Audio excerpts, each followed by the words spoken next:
کے پیچھے مت جاؤ کہ جن کے دلوں کو ہم نے اپنے ذکر سے غافل کر دیا ہے. وَلَا تُطِعْ مَنْ أَغْفَلْنَا قَلْبَهُ عَنْ ذِكْرِنَا.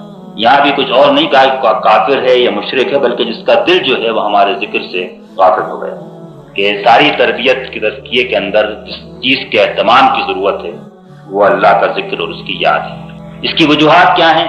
ایک وجہ جو میں پہلے بیان بھی کر چکا ہوں وہ یہ ہے کہ اللہ تعالیٰ نے انسان کو پیدائش کے وقت ہی اس کی دو کمزوریوں سے متنبع کر دیا تھا. ایک اس کی غفلت اور بھول، اور دوسرے اس کے ارادے کی کمزوری. اس لیے اس نے ہر جگہ اس بات کی وضاحت کی ہے کہ اگر تم مجھے یاد رکھو گے تو میں تمہیں یاد بھی رکھوں گا، میں تمہارے ساتھ بھی رہوں گا، میں تمہاری تائید بھی کرتا رہوں گا. تم مجھے یاد کرو گے، میں تمہیں یاد کروں گا.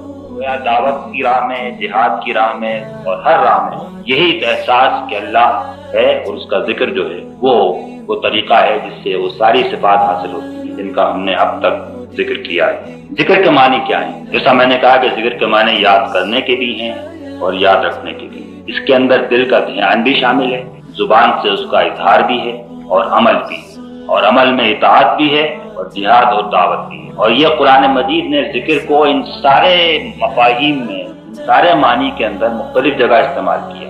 مثلا نماز کے بارے میں کہتا ہے منافقین کی کہ وہ کھڑے ہوتے ہیں لوگوں کو دکھانے کے لیے کسمساتے ہوئے سستی کے ساتھ، لا یذکرون اللہ الا قلیلا، لیکن اللہ کو بہت تھوڑا یاد کرتے. ظاہر نماز میں زبان تو پوری طرح مصروف رہتی ہے سارے کلام اور تسبیحات پڑھنے میں، جسم بھی مشغول رہتا ہے ذکر کرنے میں رکوع و سجدے اور قیام کے ذریعے، لیکن پھر بھی اللہ تعالیٰ کہتا ہے کہ اللہ کو بہت کم یاد کرتے. اس کا معنی ہے کہ دل جو ہے وہ غافل ہوتا ہے. تو یہاں سے معلوم ہوا کہ دل کا یاد کرنا بھی دراصل ذکر ہے. اور زبان کا تو ایسی بات ہی نہیں جس کے تعارف کی ضرورت ہو یا ثبوت کی، اس لیے کہ تسبیح اور حمد اور تکبیر اور بہت ساری چیزیں ہیں جس میں یہ پورا شامل ہے.